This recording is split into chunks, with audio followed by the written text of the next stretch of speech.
Wayudo kanyo ni moko kuom jotelo moloyo to mago mabende wuok e gwenge mago makaluo okwayo oganda jo Kenya mar mondo mi gitem gi hore moloyo to e kinde ni mago mabende nengogo mago mag modhi oidho malich miwuoro e pacho kae. Jotelo go wacho kanyo ne piny owacho timo duto te mabende ginyalo mano mar neno ni midhiero maket koda mano obiore chutho.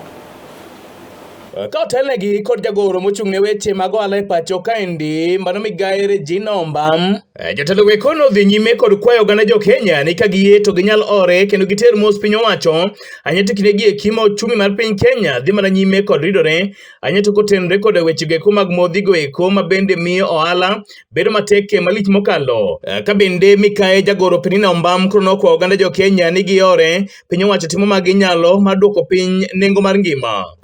Horuok nyaka wabed godo niwach gimotimore no onge ng'ama nong'e ni biro timore. Koro gimonego watim en mana ng'iyo ni be nitie chiche moko mwanyalo dhiye manyalo miyowa gima nwayudo from the markets mane wadhiye no. Wang'i koro trade wa within Africa bende kaka chal.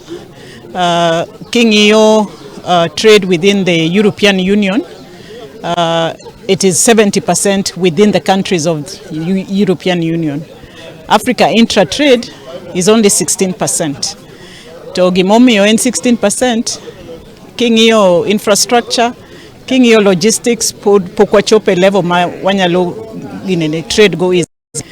Ka bende noseyo malich mokalo moko josiasa e pacho kaendi ma kendo koro biwo seyo kendo keto weche geko mag siasa anyeto nengo mag modhi e pacho kaendi. I don't think it is a good thing to do that. The global crisis is a crisis that nobody anticipated it. So kwa keto siasa on something that we didn't anticipate, onge kony moro mwakonyogo. We should actually look at it. It is a crisis. We look at it from a point of view, how can we be innovative? How can we be resilient around it rather than politicking around it. Kata kamano korka kore jod bura maseme Laktar James Nyikal to yango ni piny Kenya okochomo okang' maber ka en kod geno ni piny owacho biro timo manyalo en ni uchumi mar piny Kenya otegi kendo. Piny Kenya ok dhi maber. Bende ka in kucho ti winjo kawacho ni piny ok dhi maber nikech nengo gik moko ni malo. To en gima chendo ka en ni lwenje manoko okelo nengo mar mafuta dhi malo. To kata kiwe mano nyocha wan ga gi usuru migoyo e mafuta koro gigi omiyo nengo dhi malo.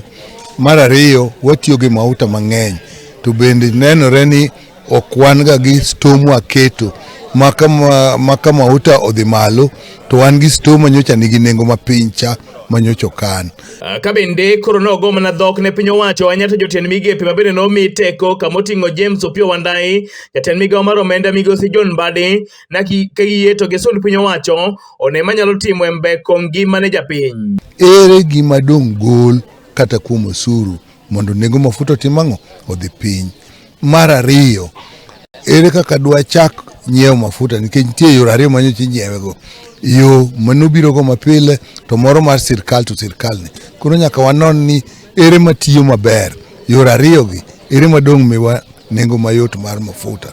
Koro an nyalo mna wacho ang'eyo ni waziri Mbadi tiyo matek gin kod waziri Opio nikech waziri Opio Wandai en temo gini ni lwete lakini nengo to wuok ka finance. Koro kar gi ji ariyo gi wafungo gi mna lwedo ni giti matek e wach mo mondo nego mo odhi piny. Ka bende Dr. James Nyikal ne okorem ne kwayo oganda jo Kanyanam ni ka giyie to gitie to jachiel. Raila ne ng'ama duong', ne siro maduong' makodhi piny ok dong' machal kaka ne en. Miyo chap ni nyaka bedie yodeno.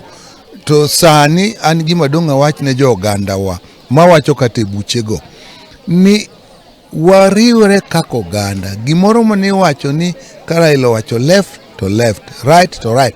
Ne timore nikech ne wariwore. Kwa gomo to wagomo duto.